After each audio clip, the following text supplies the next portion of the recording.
be teaching you how to do logarithmic equations. I will be putting my slide that I have prepared up here at the side beside my head so you can follow along with what I'm saying while I'm saying it. So first things first, how do logarithmic equations look and what are they? Logarithmic equations are basically just equations that have logarithms, logs for short, of an expression with a variable. Now what this means basically is that you're just going to have the word log with a small number at the side and another number at the upper right hand corner of that number. As you can see in the examples I have here, you can see the numbers. There's the word log, and then there's different numbers at the side, and then there's other numbers at the upper hand of that side. Now, we're going to get into how you say these later, but right now I want to focus on how we can solve them first. So to solve in exponential form, you probably noticed before that logarithms look a lot like exponents. You aren't completely wrong when you come to that assumption, because you do need to turn logarithmic equations into exponential form so you can solve them. What that means is that, see, we have here log 2 16. By the way, if you don't have a log equation that equals anything, you can just go ahead and have it equal to x, as you can see, because it's going to make the entire solving process a lot easier. So we're gonna change it to log 2 16 equals x. So what this means here now, we can actually say log base 2 raised to the power of x equals 16. So basically, this entire equation can be transformed and written as different way in exponential form so we can understand it better. What this basically is saying is 2 raised to the power of x equals 16. So if we wanted to solve that, we already know that 2 raised to the power of 4 is 16, so we can go ahead and just have here x is equal to 4. So 2 log base 2 of 16 is equal to 4. Ways you can remember how to solve this is you can think of this little snail here. You see it has the head and then it goes around counterclockwise, so you can do that. So the head, that's the base, and then it goes around to raise to the power 2 and then comes back around to be equal. Now here we have the proper way on how you say these equations. Here you have log 4 64. How you say this would be log base 4 of 64. And if you had equal to x, log base 4 of 64 equals x. Now here I have a bunch of pointers on the different kinds of log equations they have, because there's a lot of different ones that maybe have a different set of rules. Here we have logs with no base are assumed to be base 10. So say you have log 100. What that actually means is that it's log base 10 100. The second rule we have here is natural logs, ln for short. These are always base e. If you look at your calculator or your phone calculator, you'll see that there's a just like they have pi, there's e. This is actually a 2 point something number that actually goes on forever, just like pi. So whenever you see natural logs, ln is actually just base e. Here we have ln 2 equals 7. What this actually means is log base e of 2 equals 7. So you would write it like that instead. So if you ever see a natural log, that's what that means. The next one is any log to base 0 of anything less than 0 is undefined. What this means is that whenever you're working with logs and the base that you're using is a positive number, then that means whatever it is, whatever that whatever that higher number at the side needs to be it needs to be above 0. So it can't be 0 or anything below 0. So it can't be a negative number, or else it's going to be undefined. And we want when solving, by the way, if you ever come to the conclusion that it could be a negative number, then you would mark that entire equation as undefined. Here you can see we have log base 2 of 0 equals x, that's undefined, and log base 2 of negative 1 equals x, that is also undefined. And then last one, any log raised to 1 is 0. Now, if you understood what I said before with the snail, the base you go around of the power 2 comes back equals to. So if you have any number, example here, log 100, log base 100 of 1 equals 0. What this means, remember we changed it to exponential form, 100 to the 0 power equals 1. And any number to the 0 power equals 1. So whenever you have 1 as the power, it's always going to be 1. Okay, here we have any log base of a fraction will have a negative answer. So example of this is log base 8 of 1 over 64 equals x. Now if we were to do our little snail thing again, so that would be 8 to the power of x equals 1 over 64. Now whenever we know from exponent rule, if an answer is 1 over something, or if it's some kind of fraction or something, that usually means that the power is the inverse. So we know that 8 to the second power is 64, so that would mean that 8 to the negative 2 power is 1 over 64. And so that would mean that the answer for our logarithmic equation, the answer for x, would be negative 2. Okay, now we're going to get into different ways you can write logarithmic equations. For this one, we have log where the x is my bad. Here in this equation, we have where the x is at a different spot other than at the end of the equation, because that's what we've been doing before. So here we have log base x of 4 equals 2.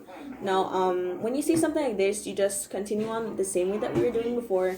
So you take your base, you bring it up here to raise to the power of 2 equals. So we have actually x to the power of 2 is equal to 4. Now, what number to the power of 2 would give us 4? We know 2. 2 to the power of 2 gives us 4. So then x is equal to 2. X is equal to 2. Another example of x being in a different place is here we have log base 3 of x equals 2. Again, we just go with our same snail figure. You bring that up to the power of equals, so it's actually 3 to the power of 2 equals x. Now we know that here 3 times 3, that's 3 squared, equals 9. So obviously 9 is the answer. 9 equals x. Now I'm going to be solving some problems that I have gathered on my own, so you can get a feel for what different types of logarithmic equations there are. I'm going to be solving them on my phone, and I'm going to be adding the video here so you can follow along with me what I'm saying. So let me just set it up real quick. Gonna have to edit this out.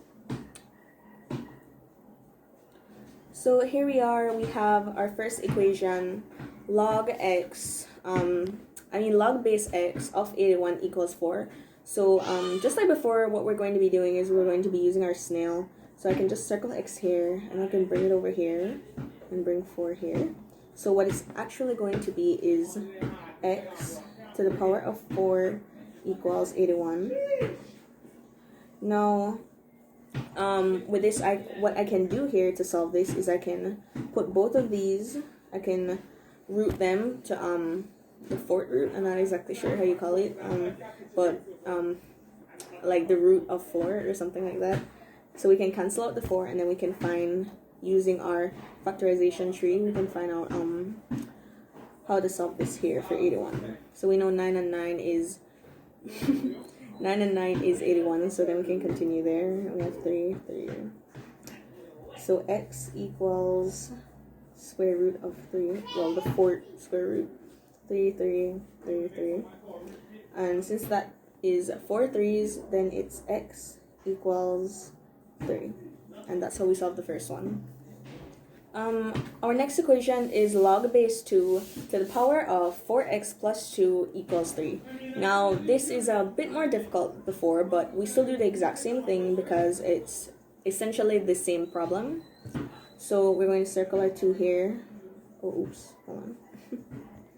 We're going to circle our 2 here and bring it over here and bring our 3 here. So what this actually means, this equation, is 2 to the power of 3 equals 4x plus 2. Now, we can just find out what 2 to the third is. 2 times 2, 4. 4 times 2, 8. So we know that's 8 equals 4x plus 2. Now, we want to get the x kind of separated. So what we're going to be doing is minusing 2 on both sides. So we can get rid of that 2. This is going to be 6 equals 4x. Then we can divide both sides by 4 to get the x separated.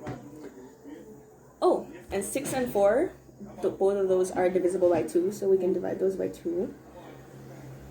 Bring this up here. So 3 over 2 is x, and that's how you solve the second one. Our next logarithmic equation is a bit longer than the other ones we were doing before, but it's still basically and essentially the same thing we're going to be doing. We're just going to be having a couple more extra steps from things that we already learned before in other math classes. So here we have log base 3 of 6 plus 2 equals 3 minus log base 3 of x plus 8. Now, first things first, what we're going to be doing, actually before we do that, let's notice that log base 3 and log base 3 are on both sides. So what we can do here is we can switch this entire term over here, and that is going to give us log base 3 x plus 2. Ooh, yikes. X plus 2 x plus 8. Now the reason we do that is because log base 3 is on both sides, so we can just go ahead and join them, and it's going to be the same thing as what we had before, equals 3. So as you notice now, we've turned this into an equation that can be used by the snail. 3 to the 3 and this to here. So we can go ahead and rewrite this again as 3 to the power of 3 equals x 2 x, oh wait, no, x plus 2 x plus 8. Now whenever, I think you notice that if you have equations like this, you can use your FOIL method to find out what the answer here for this is over here. So we're gonna have 3 to the 3. Actually, let's change that 3 to the 3 already to what it is. We know that 3 times 3 times 3 is 27. So we can have x times x, x squared, x times 8 plus 8x, 2 times x plus 2x, 2 times 8 plus 16. So we know that here 27 equals x squared plus 10x plus 16. So the first thing we can do here, we kind of want to get rid of this random 27 at the end here. So we can minus 27 on both sides. So we can get rid of that here. Minus 27. So what we're going to be left with is 0 equals x squared plus 10x minus 11. We just cut the page here, bring this up here. What was it? 0 equals x squared plus 10x minus 11. Now, how we're going to solve this, you can use like the AC method or something. Personally, I prefer to just look at the last term we have here, negative 11, and find out what two numbers would give us the middle term. 10, that would be what two numbers times together to give you negative 11, but will also, if they're added or subtracted, would give you the middle term. So that would be 11 and negative 1. Easy as that. If we subtract negative 1, not negative 1, regular 1. If we subtract 1 from 11, we get 10. So that's going to be here. What we're going to be doing here is 0 equals x plus 11 and x minus 1. Again, there are other ways you can do this equation. How I prefer to do it, we can just do a quick switch here. So it can equals x equals negative 11 and x equals positive 1. Just put the positive sign. Now, if you remember before what I was saying about how negative numbers can't go into the upper hand corner of logarithmic equations because it's going to be undefined. So normally when we do equations like this and you have two x's and one of them is negative, normally the one that's positive would be the actual right answer. So we can go ahead and take negative 11 out of there and 1. If we were to put 1 in the original equation, here we have log base 3 x plus 2. If that changes to that x substitutes the 1. So it's actually log base 3, 1 plus 2. 1 plus 2 is 3, so it would be positive. At the other side of the logarithmic equation, log base 3 x plus 8. If we substitute the 1 in there, it'd be 1 plus 8, which is 9, which is also positive. So that would mean that 1 is the right answer. And that was it for my explanation on logarithmic equations. There are different kinds of logarithmic equations, so I definitely implore you to look into the different other types of equations they have. But yes, this was my take on it. So thank you very much for your time and for listening, and I hope that you learned something.